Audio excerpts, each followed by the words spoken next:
다시 한번 말하지만 셧다운제는 상징성이 강한 법이었기 때문에 게임업계에서 충분한 절충안을 내놓았다면 얼마든지 폐지가 될 수 있었던 법입니다.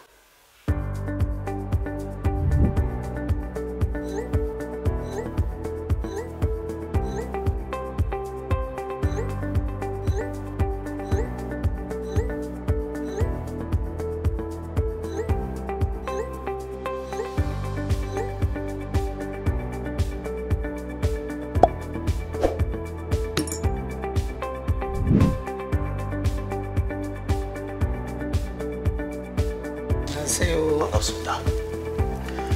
먼저 의원님께서 오늘 피력하시고 싶으신 의견을 이제 간략하게나마 말씀해 주실 수 있겠습니까? 논란이 될 수 있는 발언이겠지만 셧다운제는 제가 원하던 식으로 사용되지 못했습니다. 당초 도입을 막을 수 있었던 법안임에도 불구하고 게임업계의 비협조가 자초한 법안이라고 말을 하고 싶습니다. 저는 셧다운제 도입을 막기 위해 최선의 노력을 했습니다. 업계 스스로 눈에 띌 만한 조치를 취하면 셧다운제 도입할 필요가 없다고 의원실을 통해서 2006년도에 공식적으로 밝힌 적도 있습니다. 이 점은 차차 진행해 가면서 좀 더 자세히 말씀을 드리겠습니다. 오늘 저는 셧다운제가 우리나라 게임 발전을 해쳤다는 그 주장에 대해서 쓴소리를 해보려고 합니다. 네, 이제 최근 들어 마인크래프트 사건 등으로 인해 셧다운제가 다시 재조명된 가운데 셧다운제 때문에 우리 게임 산업의 발전이 저해되었다는 주장들이 이제 다시 나오고 있는데 이에 대해서 의견이 있으십니까? 게임 업계나 그를 둘러싼 협회, 또 그들과 유착된 일부 정치인, 언론계의 주장일 뿐입니다. 우리 게임 산업은 셧다운제 시행 후로도 규모 면에서는 계속 성장해 왔고 그들이 그런 주장을 하는 데는 다른 속셈이 있습니다. 네, 폐지 주장을 하는 이제 다른 모티브가 있다는 말씀이신지요? 지금 게임업계의 사활은 사행성 게임을 유지하느냐 못하느냐에 달려 있습니다. 그런데 메이플 스토리 확률 조작, 대규모 해외 서버 폐쇄, 넥슨 게이트로 터진 정경 유착 등 악재가 이어지면서 사행성 규제 입법화가 목전에 와 있죠. 업계들은 극에 달한 유저들의 불만을 무마하고 확률 공개로 좁혀져 오는 정치권과 여론의 관심을 다른 데로 돌리기 위해서 이 사문화된 셧다운제를 소환하고 있습니다. 셧다운제라는 우산 속에서 사행성 규제라는 폭탄을 피한다는 전략이죠. 네, 이제 그런 의도라면 이제 전략이 어느 정도는 성공한 것으로 이제 보이는데요. 지금까지는 그렇습니다. 실제 게임 확률 조작에 대한 국민들 관심도가 현저히 떨어져 있고요. 그런 가운데 이번에 발의된 확률형 아이템 규제 법안은 국회에서 이미 여러 번 핵심 멤버가 교체되는 등 제대로 진척이 되지 않고 있습니다. 결국 법안심사소위원회에 계류 중인 상태가 되었는데요.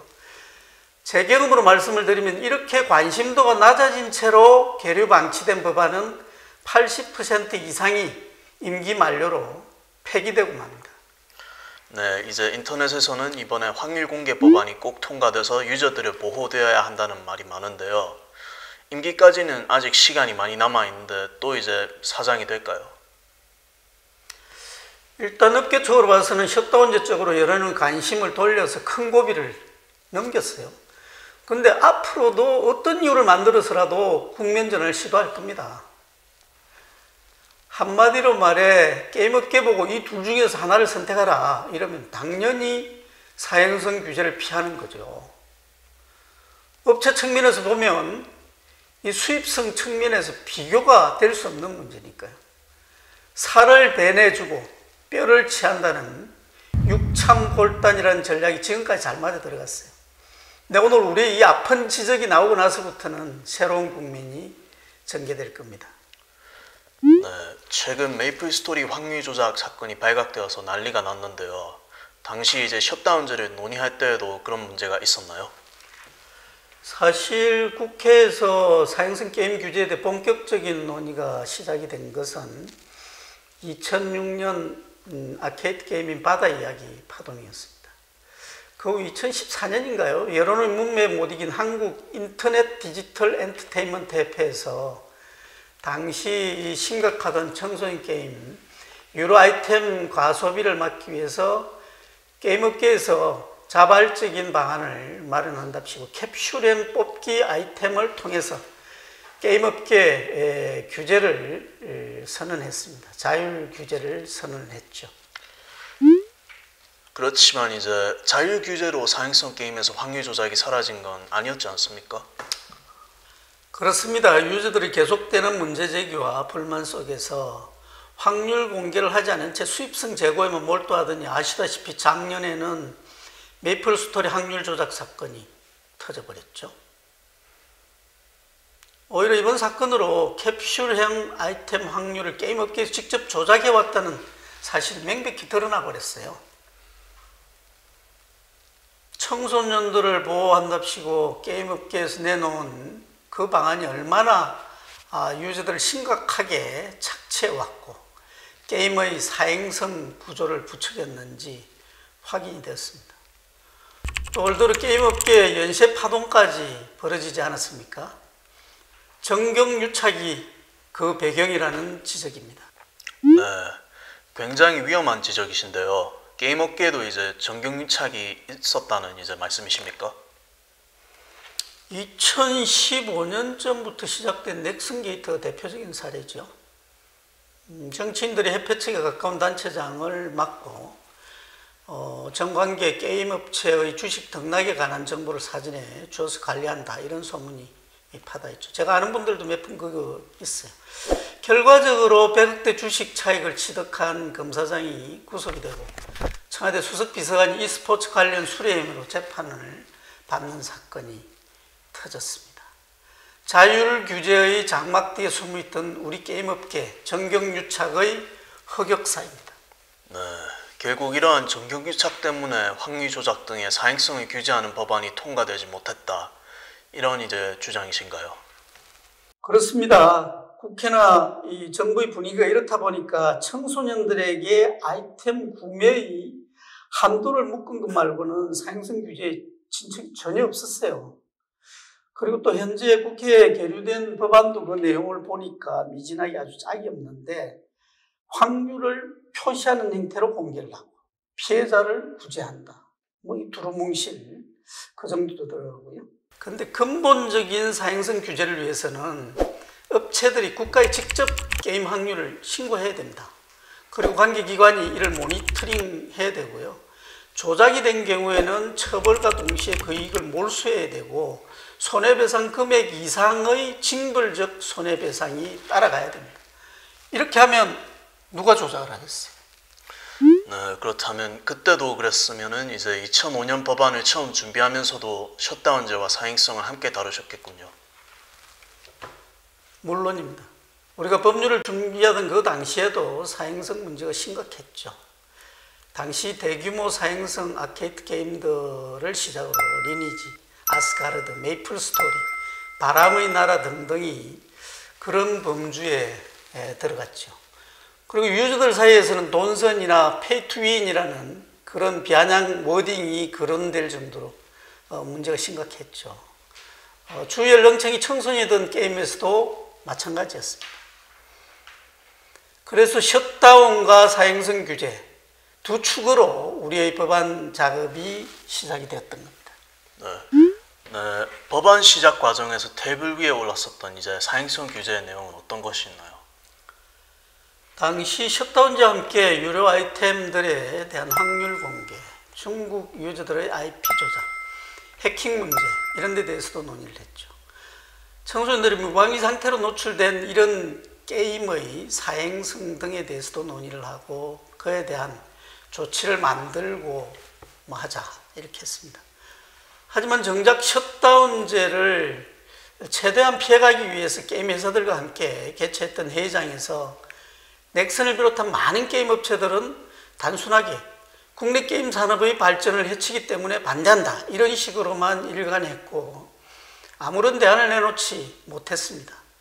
그러던 중에 여성가족부에서는 저희가 주장한 많은 문제들, 그 중에서 수면권 보장과 게임의 위험성에만 유독 집중을 해서 셧다운제 이런 식으로 법안이 정리되었습니다.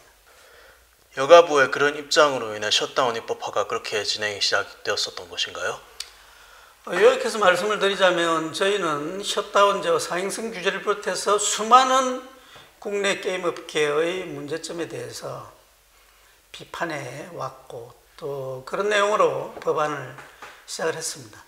그런데 그중 정부 측 여가부에 의해서 픽업되었던 이슈는 셧다운제를 통한 수면권 보장이었고, 당시 자극성 발언 여가부의 논란과 여론으로 저희들의 이 입법 취지는 많이 희석되었다고 말하고 싶습니다. 다시 한번 말하지만 셧다운제는 상징성이 강한 법이었기 때문에 그 논의나 실행하는 와중에도 게임업계에서 충분한 절충안을 내놓았다면 얼마든지 폐지가 될 수 있었던 법입니다. 하지만 게임업계에서는 아직도 셧다운제 핑계를 대면서 본질인 사행성 규제라든지 정경유착에 대해서는 이야기를 꺼려하고 있습니다. 네, 셧다운제와 이제 사행성 규제에 대한 전망을 말씀해 주시고 또 이제 개인적인 입장도 함께 밝혀주시면 감사하겠습니다. 청소년들에 대한 한도 제한과 같은 조치를 확률 조작과 함께 이야기를 했었죠. 그렇지만 앞서 말씀드린 데와 같이 게임업계의 반대로 사행성 규제는 아직 전혀 그 성과를 내지 못하고 있습니다. 저도 현 상황에서 셧다운제가 이렇게 악용되고 실효성이 박탈당한 상황에서 더 이상 진행될 필요가 없고 폐지되어야 한다 이렇게 봅니다. 하지만 많은 정치인들이 갑자기 지금 와서 이슈화된 여론의 편성에서 본질도 제대로 파가지 못한 채 셧다운제를 폐지하라 이렇게 외치고 있습니다. 본질을 제대로 파가지 못하고 인기몰이에 나서 있기 때문에 문제는 해결되지 못한 채 이런 사태는 당분간 되풀이될 것으로 생각합니다. 네, 하지만 아무래도 이제 셧다운제로 인해서 게임 발전에 악영향이 이제 있기는 했을 텐데요. 그에 대한 이제 입장을 좀 밝혀주시기 바라겠습니다. 피해가 있었다 하더라도 극히 미미했을 겁니다. 우선 부모 협조를 구하거나 외국 서버를 이용하는 등 셧다운을 무력화시키는 우회적 방법은 법 만들 당초부터 있었고요. 또 넓게 보면 게임 시장이 인터넷이나 아케이드에서 급격히 모바일 중심으로 이동하지 않습니까? 모바일이 지금 대세입니다. 셧다운은 온라인에 국한되어 있습니다. 게임업계가 셧다운제를 외치는 속내는 2년마다 돌아오는 모바일 확대 적용 논의에서 그 불길이 모바일 쪽으로 확산되는 것을 막는 데 있다 이렇게 보시면 됩니다. 네, 그렇다면 이제 셧다운제 폐지를 위한 이제 게임업계의 노력은 어느 정도였다고 생각하십니까? 셧다운제는 사실상 사문화되어 있어서 게임업계로서는 관심사가 아닙니다. 그 사행성 규제를 막을 때가 되면 이걸 끄집어내서 그 방패막이로만 써먹으면 되는 거죠.